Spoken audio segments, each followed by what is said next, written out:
भूमिः प्रमान्तरिक्षमुतोधरम् दिवं यश्चक्रे मूर्धानं तस्मै ज्येष्ठाय ब्रह्मणे नमः। ఓం పరమేశ్వర ఉపాసకులకు పరమేశ్వరుని ద్వారా ఏమి లభిస్తాది? ఓం నమః. ప్రియ ఆత్మబంధువులకు నమః సుమాంజలి. అయ్యా విశ్వేశ్వర గారు, సుబ్బయ్య గారు, ఎంయువ గారు, రామానుజుడు గారు, సమవేదమే సేమ్ నిన్నటి continuation sir. Volume 1 202 page, volume 1 202 page number. అమ్మ రతన్ గారు మీ వీడియో ఆన్ చేస్తారా ఒకసారి?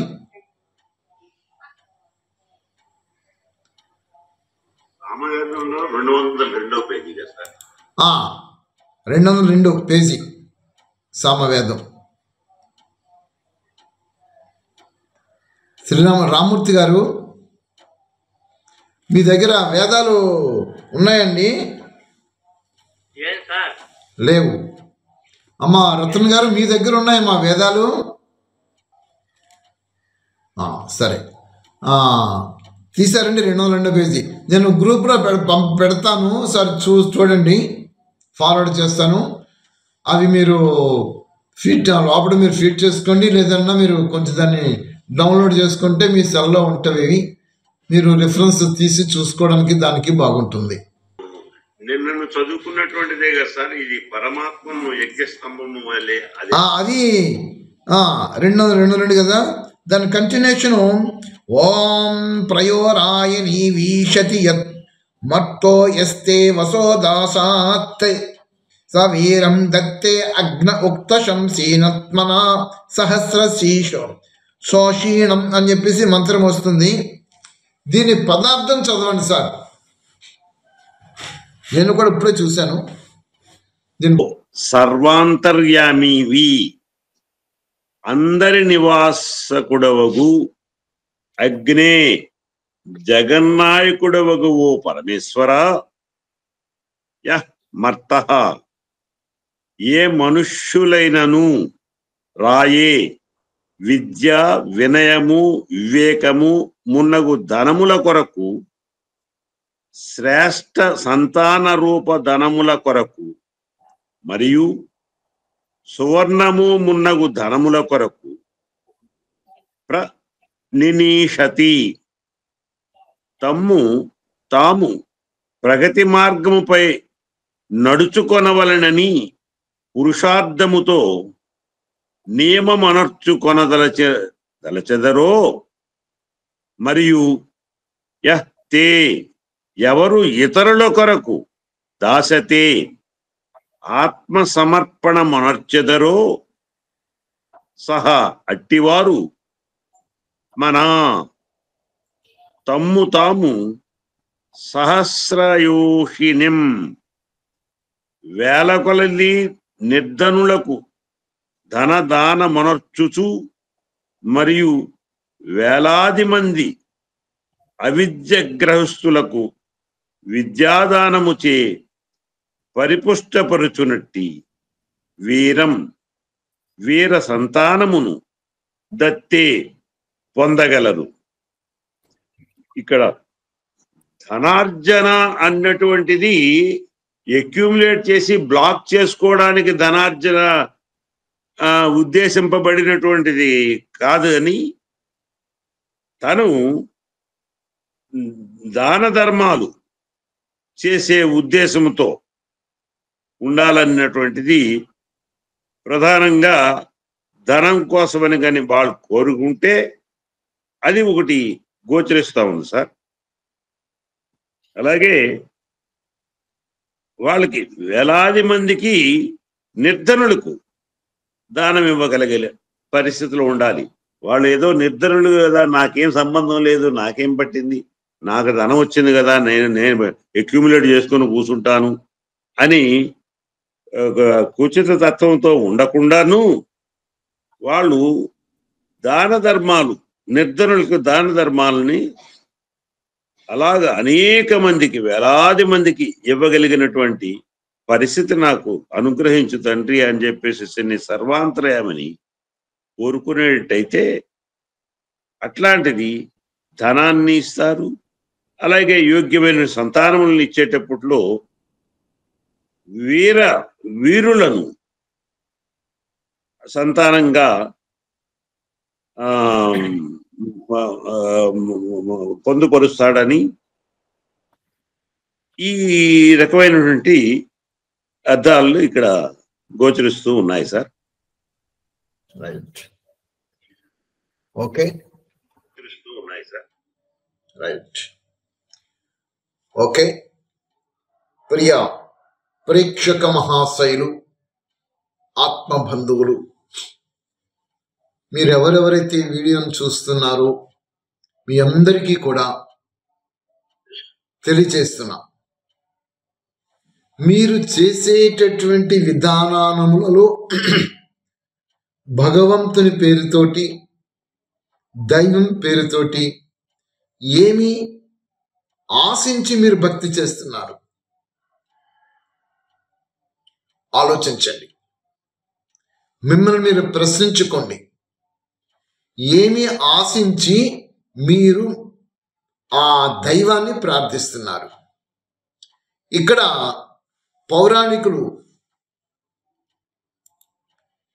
పౌరాణికులు ఏమంటున్నారు అని ప్రశ్నించుకుంటే, మీ ఇష్ట దైవాన్ని ప్రార్థించండి అంటున్నారు. మీ ఇష్ట దైవాన్ని ప్రార్థించండి అనేటటువంటి మాటలోనే అవిద్యా జ్ఞానం కనబడుతుంది. జ్ఞానం డెప్త్కి వెళ్ళాలి. మీ ఇష్ట దైవం అంటే ఎంతమంది దైవాలు ఉన్నారు మీకు? ఈ మాట ప్రజల్లోనికి వచ్చేసేసింది గురువుల ద్వారా, ఈ బాబాల ద్వారా, ఈ పండితుల ద్వారా. మీ ఇష్ట దైవాన్ని ధ్యానించుకోండి. ఇష్టదైవం ఎంతమంది? వేద ప్రమాణములతో తీసి చూస్తే ఒకడే ఇష్టదైవం. నా ద్వితీయో, నా తృతీయో, నా చతుర్థో, నా పంచమి అని చెప్తుంది మనకి వేదం, అధర్వేదం. రెండవవాడు, మూడవవాడు, నాలుగవవాడు, ఐదవవాడు ఎవడు లేడు. ఏకమేవ ఏకమేద ఏకమేవ అని చెప్తుంది. ఒక్కడే, ఒకే ఒక్కడు. ఆ ఒక్కడు ఎవడు? వాడు మీకు ఇష్టదైవంగా మారాడా? లేకపోతే ఈ పౌరాణికుల చేత, ఈ ఆధ్యాత్మిక సంస్థల చేత చూపించినటువంటి వారు ఎవరైతే ఉన్నారో వాళ్ళు మీకు ఇష్టదైవాలుగా మారారా? లేదా అసలు పరమాత్మ వేదాలలో తీసి చూస్తే అని ఏ విధంగా కూడా జన్మించడు. ఒక పక్క నుంచి అజన్మ, అభోక్త, అవ్యక్త, అశరీరి, జనన మరణ రహితుడు, అనంత శక్తి అని దాని గురించి చెప్తుంటే, ఆ విషయాలు చెప్పుకుంటూ వస్తుంటే, అలాంటి యొక్క సృష్టికర్తని మీ ఇష్టదైవంగా మార్చుకోవాలా, చేసుకొని ఆరాధించాలా, లేక ఈ పౌరాణికులు చూపించిన విధానాలతో దీనిని మీరు ఇష్టదైవంగా ఆలోచించుకొని ఆరాధించాలా? ప్రశ్నించుకోండి, తర్కించుకోండి, తర్కంలోనికి వెళ్ళిపోండి. మీ స్వయంలో ఎందుకు వెళ్ళరు? సెంటిమెంటల్ ఫీలింగ్స్ మీకు. అమ్మో ఏమైపోతామో, ఏం జరుగుతుందో, ఈ గురుగారిని శపించేస్తారో, ఈ బాబా గారిని శపించేస్తారో, ఇవన్నీ దొంగ మాటలే. ఎవరిని శపించలేరు. మీ సత్యాన్వేషణలో మీరు ఉన్నత గతుల కోసం వెళుతుంటుంటే సర్వత్రా మీకు తోడయ్యి మీ లోపలే ఉండి మిమ్మల్ని ఉన్నత స్థితికి తీసుకుని పోతూ ఉంటుంటాడు ఆయన. ఇంతకీ చెప్పవలసింది, మీరు మీ ఇష్టదైవాన్ని ఆరాధించండి అని వీళ్ళు చెప్తుంటున్నప్పుడు ఆ ఇష్టదైవాన్ని మీరు ఏమని ఆరాధిస్తారు? ఏమి ఆశించి ఆరాధిస్తారు? మా పిల్ల పాపలు బాగుండాలి, మా వ్యాపారం చేసుకుంటున్నాం, మా వ్యాపారం వృద్ధి జరగాలి, మా అమ్మాయికి మంచి సంబంధం రావాలి, మా అబ్బాయికి మంచి ఉద్యోగం చేయాలి, లేదా వ్యవసాయం చేసుకుంటున్నాను, పంటలు శుభ్రంగా పండాలి, లేదా సుఖ సంతోషాలతో ఆనందంగా జీవించాలి. ఇదే కదా అడుగుతున్నారు మీరు. ఇదే కదా అడుగుతున్నారు. ఇవన్నీ కూడా ఒకే ఒక్కడు మీకు ఇవ్వడా? ఆ ఒక్కడు జగత్పిత అయినటువంటి సృష్టికర్త మీకు ఇవ్వడా? ఆయన నేను మీకు ఇస్తాను అంటున్నాడు. ఈ మంత్రంలో, దీని ముందు మంత్రంలో ఏం చెప్పాడు? దీని ముందు మంత్రం తీసి చూస్తే అధ్యాయం 1 ఖండము 6 మంత్రం చూస్తే 3వ మంత్రం ఇక్కడ ఏం చెప్పాడు? పరమాత్మను యజ్ఞస్తంభము వలె మరియు సూర్యుని వలె మన హృదయములందు సమున్నత మనొచ్చుకొనినప్పుడు ఆయన మనకు గొప్ప ఫలము ఇచ్చును. ఈ గొప్ప ఫలము ఏమిటి? హృదయమందు యజ్ఞస్తంభము వలె సూర్యుని వలె ఉంచుకోమంటున్నాడు. మీరు ఎవరిని ఉంచుకుంటున్నారు? మీరు ఎవరినైనా ఉంచుకోవడానికి మీ హృదయ స్థానంలో కారణం ఏమిటి? ఒకటే స్వార్థము. దైవాన్ని ఆరాధించేటప్పుడు మీరు స్వార్థంతో ఆరాధిస్తున్నారు. ఏమండి, స్వార్థం లేకుండా దైవాన్ని మేము ఎలా ఆరాధిస్తామండి? మీ స్వార్థము విశ్వ కళ్యాణం గురించి జరగాలి. అది శుద్ధమైన స్వార్థం. ఆ విశ్వ కళ్యాణంలో మీరు పరమేశ్వరుని ఆరాధించేటప్పుడు మీకేం జరుగుతుంది? గొప్ప ఫలము. అసలు మీ లక్ష్యము, మీ గమ్యము ఏమిటి అంటే ఒక్కటే గొప్ప ఫలం. అదే పరాంతకాల ముక్తి. అదే మీ లక్ష్యము. మీరు పరాంతకాల ముక్తికి చేరుకోవడానికి కావలసిన పురుషార్థం చెయ్యాలి. ఆ పురుషార్థంలో మీరు ఏ విధంగా పురుషార్థమో, మీకు ఏమి ఆశించి చేస్తున్నారో పరమేశ్వరుడిని ఇక్కడ వివరించి చెప్తున్నాడు. ఇక్కడ ఈ 2వ మంత్రంలో పురుషార్థులకు పరమేశ్వర ఉపాసకులకు, అది ఇక్కడ మీరు పురుషార్థులకు పరమేశ్వర ఉపాసకులు. ఇక్కడ పరమేశ్వర ఉపాసకులు ఒకరు వచ్చేసేసారు. పూర్వం అందరూ కూడా పరమేశ్వర ఉపాసకులుగానే ఉండేవారు. ఈ పరమేశ్వర ఉపాసకులుగా ఉండినటువంటి వారిలో కొంతమంది అవిద్యుత్తుతో ఉన్నారు.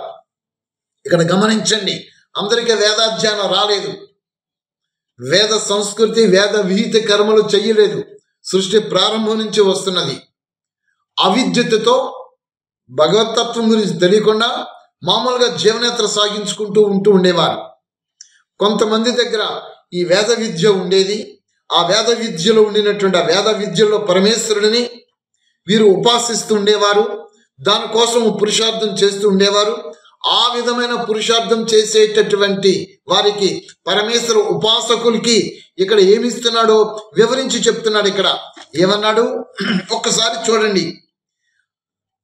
సర్వంతర్యామిని, అందరి నివాసకుడునగు, జగన్నాయకుడునగు ఓ పరమేశ్వర, ఏ మనుషులైనను విద్యా వినయము వివేకమునకు ధనముల కొరకు, శ్రేష్ఠ సంతాన రూప ధనముల కొరకు మరియు సువర్ణమునకు ధనముల కొరకు తమ్ము తాము ప్రగతి మార్గముపై నడుచుకొనవలెనని పురుషార్థముతో నియమ మొనర్చుకొనదలిచెదరో. ఇక్కడ ఆగండి. జీవుడు శరీరం ధరించిన తర్వాత వాడి జీవన విధానంలో ఇవి కావాలి. ఇవి పరమేశ్వరుడు మీకు ఇస్తున్నాడు. ఇవి పరమేశ్వరుడు మీకు ఇస్తున్నప్పుడు మీరు పరమేశ్వరుని ఉపాసించకుండా ఈ యొక్క విద్వాంసులు, ఈ పండితులు, ఈ పౌరాణికులు, ఈ ఆధ్యాత్మిక సంస్థలు మీ ఇష్ట దైవాల పేరుతో అనేక మంది దేవతలు సృష్టించి పురాణాలలో ఉన్న రూపాలని మీకు చూపించి వాళ్ళను ఉపాసించి మీరు చెయ్యండి, మీకు అవన్నీ ప్రాప్తమవుతాయి అన్నారు. అలాగనే పరమాత్మని యొక్క ఒక్కొక్క కర్తవ్య నామానికి ఒక్కొక్క రూపాన్ని చిత్రీకరణ చేసి ఆ రూపాలను ఉపాసించమన్నారు. ఇంద్ర ఒక రూపము, వరుణ ఒక రూపము, ధర్మరాజు యమధర్మరాజు ఒక రూపము, అగ్ని ఒక రూపము, వాయువు ఒక రూపము, ఐశ్వర్యము ఒక రూపము, విద్య ఒక రూపము, గ్రహాలు రూపాలు. ఇవన్నీ పరమాత్మ యొక్క కర్తవ్యాలే. వాస్తవానికి రూపాలు ఏమీ లేవు. ఉన్నదంతా ఒక్కటే. ఆ ఒక్క రూపాన్ని మీరు యథార్థ తత్వాన్ని తెలుసుకొని, యథార్థ పరిచయం తెలుసుకొని ఆ రూపాన్ని మీరు ఆరాధించమంటున్నాడు ఇక్కడ పరమేశ్వరుడు ఈ సామవేదంలో. మీరు ఆ రూపాల పేరుతో ఏమి ఆరాధిస్తున్నారో అక్కడ మీకు ముక్తి లభించదు, మోక్షం లభించదు. ఇక్కడ పరమేశ్వరుని ఉపాసించితే ఇక్కడ గొప్ప ఫలము, అది మోక్షము, అది మీకు ఇస్తానంటున్నాడు. మరి మీరు దేనిని ఆశిస్తున్నారు? మోక్షమే కాదు ఇక్కడ మీకు ఇవ్వవలసింది పరమేశ్వరుడు. ఇంకా ఏమి ఇస్తున్నాడు? ధనము కావాలా, సువర్ణము కావాలా, రాజ్య చక్రవర్తిత్వం కావాలా, ఏమి కావాలి మీకు? అన్నీ ఇస్తానంటున్నాడు. మరి అన్నీ ఇస్తాననేటటువంటి పరమాత్మ వీటన్నిటికన్నా గొప్ప ఫలము, ఆ మోక్షాన్ని ఇస్తానంటున్నప్పుడు మీరు పరమాత్మను ఉపాసించకుండా ఎవరిని ఉపాసిస్తున్నారు? అసలు మీ లక్ష్యము మోక్షము కాదా? ముక్తి కాదా? పరాంతకాల ముక్తి కాదా? జంజాటములోని లంపటంలో చిక్కుబడిపోయి పునరపి మరణం, పునరపి జననం, తుచ్చమైనటువంటి ఇంద్రియ సుఖాల గురించి ఈ బాహ్య ప్రకృతిని ఆశించి ఇంద్రియాలకి బానిసైపోయి, ప్రకృతికి బానిసైపోయి, వ్యక్తులకు బానిసైపోయి, స్వతంత్రత లేకుండా మీ జీవన విధానం అంతా బానిసత్వంతోనే జీవించడమా?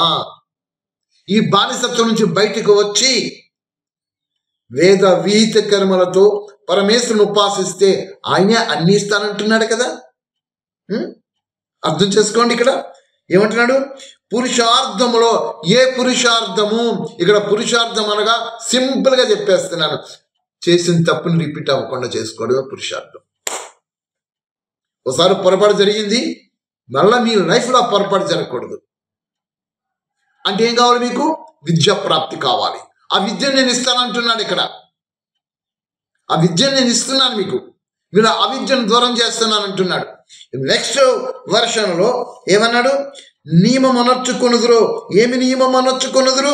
తమని తాము ప్రగతి మార్గముపై నడుచుకొనవలనని పురుషార్థముతో నియమం అనర్చుకొనుదురు. అలాగ మిమ్మల్ని మీరు ప్రగతి మార్గంలో నడుచుకోవాలి అని మీరు నియమం అనర్చుకున్నారా? ప్రేక్షక మహాశయులు చెప్పండి, మిమ్మల్ని మీరు ప్రగతి మార్గంలోనికి వెళ్ళాలి నేను ఈశ్వరా అని మీరు నియమం పెట్టుకున్నారా? దీక్షలు చేస్తున్నారు, మాలలు వేసుకుంటున్నారు. నేనైతే ఇవ్వద్దని చెప్పను, మీ అభిమతం, మీ ఇష్టం వేసుకోండి. నేనైతే భక్తి చెయ్యొద్దని, మీరు చేస్తున్న భక్తి చెయ్యొద్దని నేను అనను. నేనైతే భక్తి చేయమంటున్నాను. ఏం భక్తి చేయమంటున్నాను అంటే మన్మనాభవ మద్భక్తో మధ్యాజీ మాం నమస్కురు. నన్నే నమ్మి నాకే నమస్కరిస్తూ నా యందు భక్తి శ్రద్ధలతో ఉండమని చెప్పాడు. నేను పరమేశ్వరునికి భక్తి చేయమంటున్నాను. ఇదే విషయాన్ని తద్బుద్ధయా సదాత్మనః తన్నిష్టాస్తాత్మరాయణః గచ్చంచ పునరావృత్తం జ్ఞాన నిర్ధోత కల్మషాః. ఆ పరమాత్మేందే మనసు కలిగి, ఆ పరమాత్మేందే బుద్ధి కలిగి, ఆ పరమాత్మేందే నిష్ట కలిగి, ఆ పరమాత్మనే పరమ గతిగా ఎంచుకొని ఎవరైతే ఉంటున్నారో వాళ్ళు మోక్షాన్ని పొందుకుంటారు అన్నాడు. మా శ్రీకృష్ణువారు చెప్పారు. అక్కడ శ్రీకృష్ణువారు కూడా పరమాత్మ గురించే చెప్పారు. ఇక్కడ మేము చెప్తున్నది వేద ప్రమాణంతో ఇది పరమాత్మ గురించే చెప్తున్నాం. మరి మీరు ఇష్టదైవం అనే పేరుతోటి ఈ విధానాలు చూపించినటువంటి పద్ధతులతోటి మీ జీవన విధానాన్ని ఎలాగ నడిపించుకుంటున్నారు?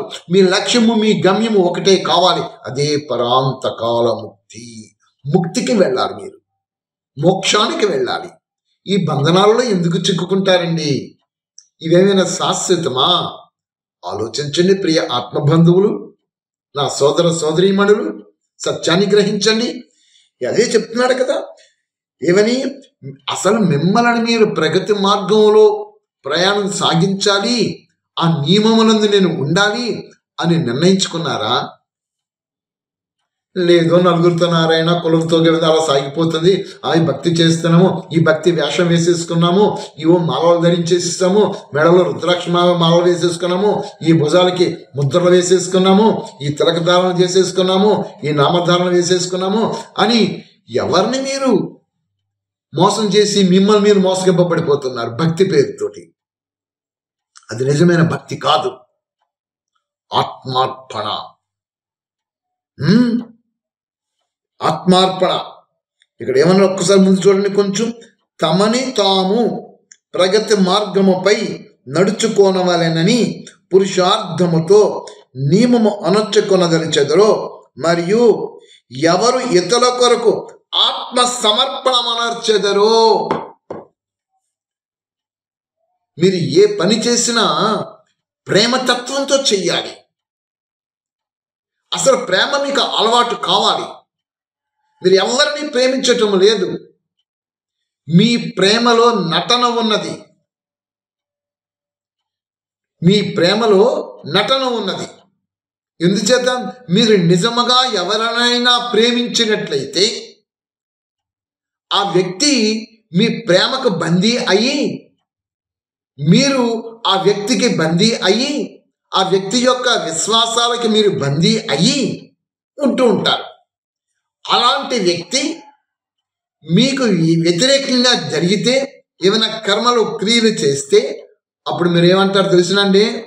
నిన్ను నేను చాలా నమ్మాను, నిన్ను నేను చాలా ప్రేమించాను, కానీ నువ్వు ఇలాగ ఉంటావని అనుకోలేదు, నన్ను ఇంత మోసం చేస్తావని అనుకోలేదు, నువ్వు ఇంత పని చేస్తావని అనుకోలేదు. ఇది మీ ప్రేమ ఆ వ్యక్తి మీద. అంటే మీ నమ్మకానికి ఆ వ్యక్తి బానిసగా ఉండాలా? మరి మీ ప్రేమ ఏది? ఆ వ్యక్తి ఎలాగ ఉన్నా మీకు అనవసరం. ప్రేమను ప్రేమించడమే అంటే మీకు అనుగుణంగా, మీకు నచ్చిన విధముగా ఉంటే ఆ వ్యక్తి మీద నమ్మకము, ఆ వ్యక్తి మీద ప్రేమ ఉంటుందా? మీ నమ్మకానికి వ్యతిరేకంగా భిన్నంగా నడిస్తే, వేరే సిద్ధాంతంతో ఉంటే ఆ వ్యక్తి మీద ప్రేమ పోతుందా? నమ్మకం పోతుందా? ఇప్పుడు జరుగుతున్న తంతు అది. అలాగన పరమాత్మ దగ్గరికి వెళ్ళి చూస్తే, పరమాత్మకు మనం ఎన్ని విధాలుగా తిరస్కరిస్తున్నాము. ఆయన నియమించిన విధులు, నియమించిన నిష్టలు, ఆజ్ఞలు, శాసనములు ఒక్కటైనా చేస్తున్నామా మనము? ఆయన నిత్యం ప్రేమిస్తున్నాడు ఆయన మనల్ని. అది ప్రేమ. ఆ ప్రేమను మీరు ప్రేమించి నేర్చుకోవాలి. అవతల వ్యక్తి మీకు ఏ విధంగా ఉన్నప్పటికీ కూడా మీకు అనవసరం. మీ నమ్మకాలు, ఆ వ్యక్తి మీద మీరు ఏ నమ్మకం ఉంచుకున్నారో ఆ నమ్మకాన్ని అతను బొమ్మి చేసినా మీకు అనవసరం. కానీ మీరు ప్రేమించడమే. వినయ విధేయతలతో అది చెప్తున్నాడు. విద్య, వినయము, వివేకము మున్నకు ధనముల కొరకు, శ్రేష్ఠ సంతానము కొరకు నన్ను ఉపాసించండి. మీకు విద్య కావాలి, వినయము కావాలి, సంపద కావాలి, ఐశ్వర్యం కావాలి, సువర్ణము కావాలి, కీర్తి కావాలి, అన్నిటి గురించి కూడా నన్ను ఉపాసించండి. నన్ను ఉపాసిస్తే మీకు నేను అవన్నీ ఇస్తానంటున్నాడు ఇక్కడ. అలాగనే ఏమంటున్నాడు? వేల కొలది నిర్ధనులకు దానము నర్చుచు మరియు వేలాది మంది అవిద్యాగ్రస్తులు. అది మీ దగ్గర సంపద ఉంది, పాపం వారి వారి పూర్వజన్మ కృతం కర్మ ఆర్థిక రూపేణ పీడిత, ఆర్థిక రూపంలో బాధపడిపోతున్నారు. అలాంటి వారికి ధనాన్ని సహాయం చేయండి, ధనాన్ని సహాయం చేయండి, వాళ్ళ అప్లిఫ్ట్ని తీసుకురండి. అలాగనే వేలాది మంది అవిద్యతతో, ఇక్కడ పాయింట్ గ్రహించాలి మీరు, వేలాది మంది అవిద్యాగ్రస్తులు, వాళ్ళకి విద్యాదానం చేయండి. నిన్న సత్యనారాయణ గారు తీసుకొని వెళ్ళారు బూరుగుబాలు, రమేష్ గారిని చెప్పేసి ఇంకొక ఆయన గారు. 2 రోజుల నుంచి అక్కడ మేము క్లాసెస్ చెప్తున్నాం. ఇది విద్యాదానం. అవిద్యాగ్రస్తులు వారు, విద్యను ప్రాప్తం చేసుకున్నటువంటి వారు అవిద్యతో అనేక సంస్కారాలతోటి, అనేక విధానాలతో జీవనతను సాగించేటటువంటి వారు. ఇలాంటి అవిద్యతతో కూడినటువంటి వారికి విద్యా ధనమును దానము చేయండి. విద్యా దానము చేయడం అంటే అర్థం ఏమిటి? అక్కడ వాళ్ళందరికీ విద్యను బోధించండి, పరమాత్మకి యథార్థ పరిచయం చెప్పండి. అదే మేము చెప్తున్నాం, మీకు అదే చెప్తున్నాం. ఇదే విశ్వ కళ్యాణం, ఇదే ఈశ్వరీయ సేవ. పరమాత్మ యొక్క సేవ అంటే ఇదేనమాట. 10 మందికి మీరు జ్ఞానాన్ని బోధించి ఆ 10 మందిని కూడా వాళ్ళ కర్మల నుంచి మార్పించి శ్రేష్ఠ కర్మలలోనికి తీసుకొని రావడము, వాళ్ళకి సద్బుద్ధి కలిగించే విధముగా పరమాత్మ యొక్క జ్ఞానాన్ని వాళ్ళకు బోధించడమే ఈశ్వరీయ సేవ, విద్యా దానము. కనీసం రోజుకి ఒక్కరికైనా విద్యని దానం చేయండి, పరమాత్మకి యథార్థ పరిచయాన్ని తెలియచేయండి. పరమాత్మకు యథార్థ సత్య జ్ఞానాన్ని తెలియచేయండి. ఇక్కడ వేదములో స్వయముగా పరమాత్మ చెప్పుతున్నాడు, ఇది ఆజ్ఞగా స్వీకరించండి.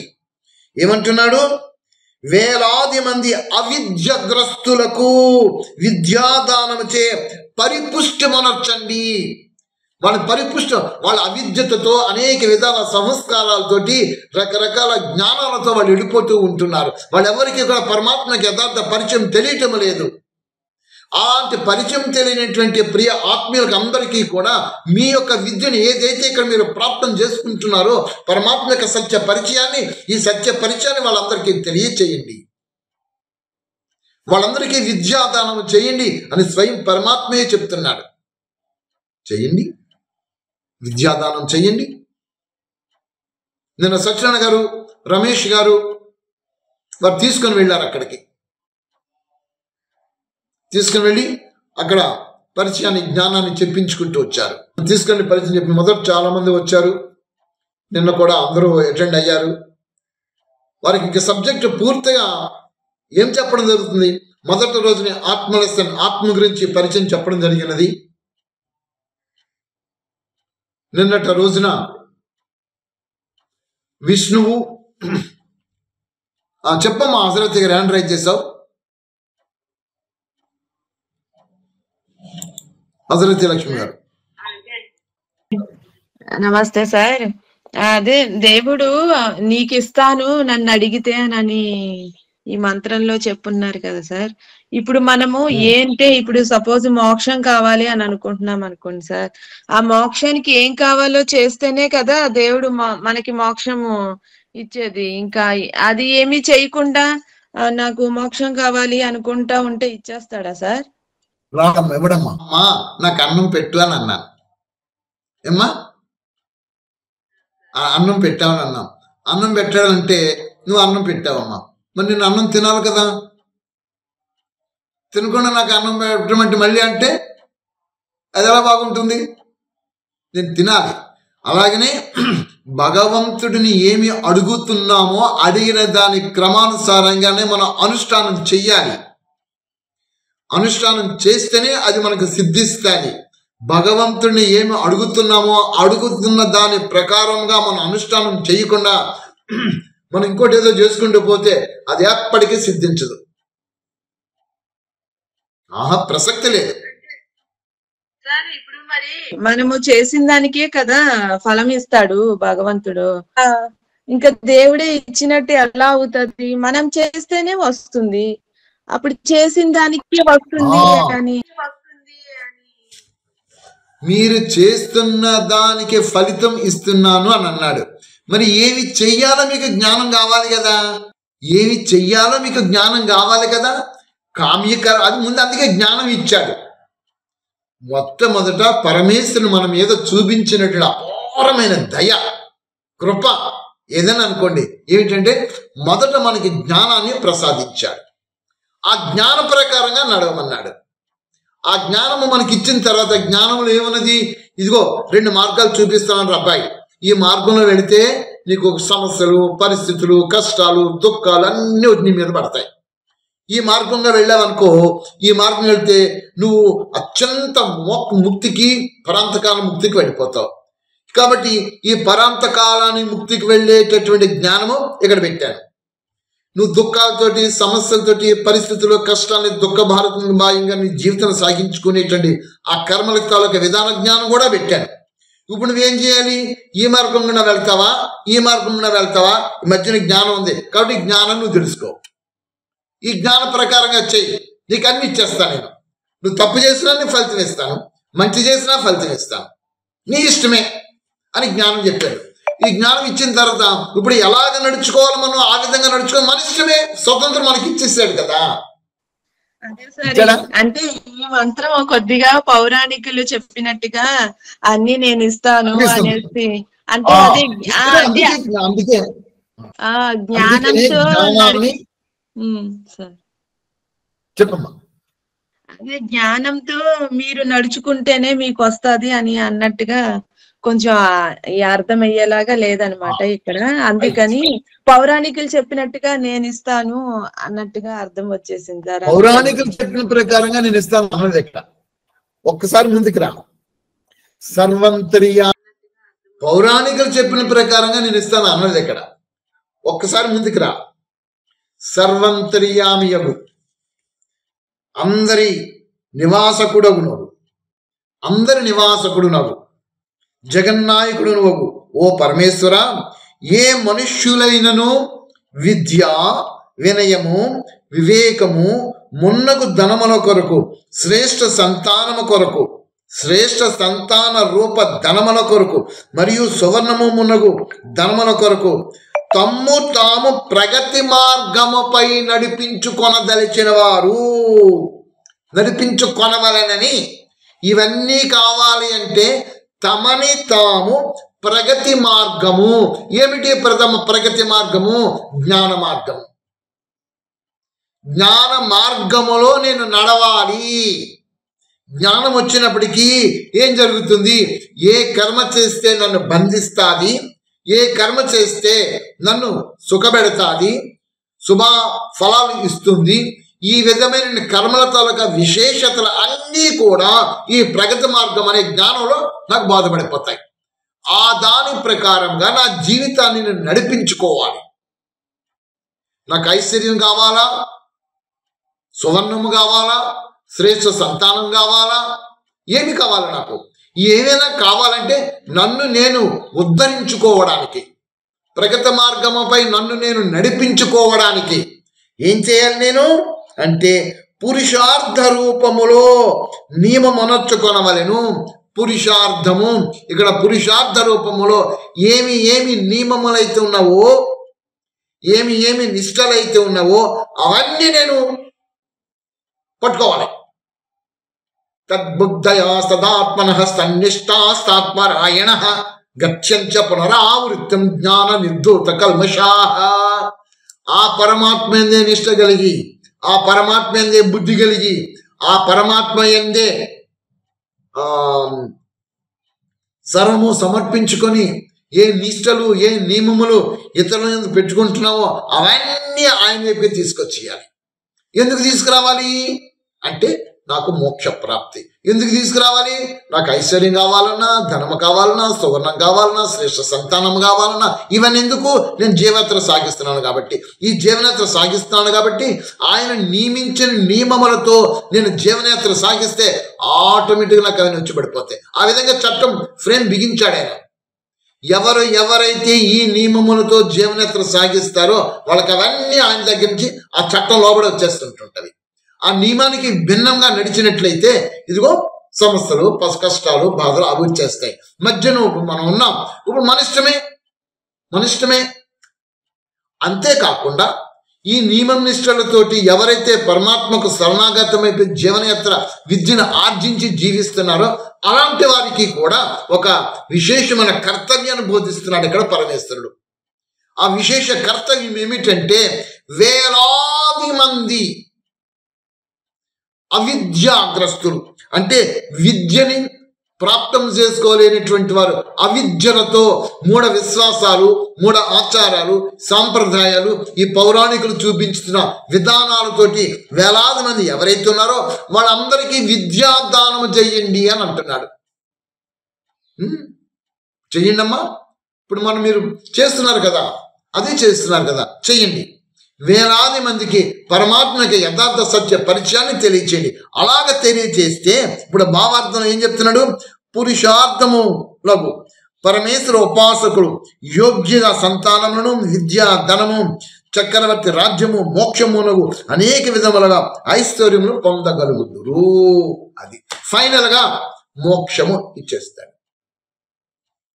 అంతేగాని పరమేశ్వరుని మనం ఒకటి అడిగి నేను ఇంకోటి చేస్తున్నానంటే కుదరదు. ఏమైతే అడుగుతున్నావో పూర్తి అవగాహనతో ఉండాలి. ఆ అవగాహనతో ఉండి అదే అడగాలి. అప్పుడు అది మనకు వచ్చేస్తుంటుంది. అడగడం అనేది సత్యం. ఖచ్చితంగా నాకు అవగాహన కలిగి నేను అడగాలి. అప్పుడు నాకు అర్థం అవుతుంది. చెప్పమ్మా. అప్పుడు భగవంతుడి జ్ఞానంతో మనం కర్మలు చెయ్యాలి, అప్పుడే మనకి ఆ ఆ ఫలం వస్తది అనేసి అర్థమైంది సార్. సార్ రైట్ అండి. గరికిపాటి గారు ఒక వీడియో పెట్టారు సార్. ఋషులు సంకల్పించుకొని ఈ విగ్రహాలన్నీ పెట్టారు, ఈ రూపాలన్నీ పెట్టారు, ఆరాధించుకోవచ్చు అన్నట్టుగా చెప్పారు సార్. మీరు చూడండి, గ్రూప్ లో పెడతాను సార్. గరికపాటి వేదములో ఎక్కడా కూడా ఆ విధమైన ప్రమాణంతో లేవు. జౌ శాంతి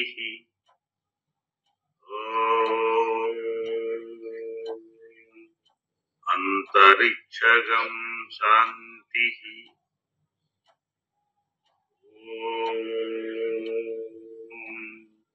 పృథివీ శాంతి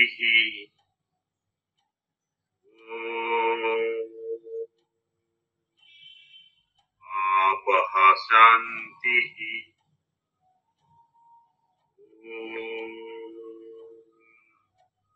ఓషధయః శాంతి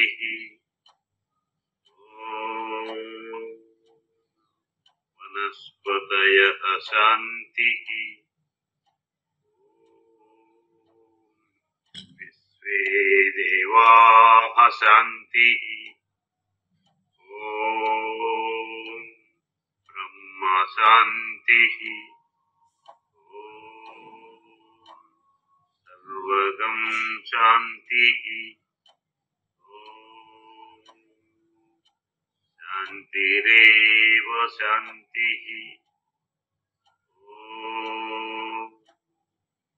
ఆమా శాంతిరేధి శాంతి శాంతి శాంతి. ఓం నమః. అందరికీ నమస్కారం. మళ్ళీ రేపు కలుద్దాం. Have a good day. ధన్యవాదాలు. ఓం నమః. అందరికీ ఓం నమః. ఓం నమః. ఓం భూయాలు.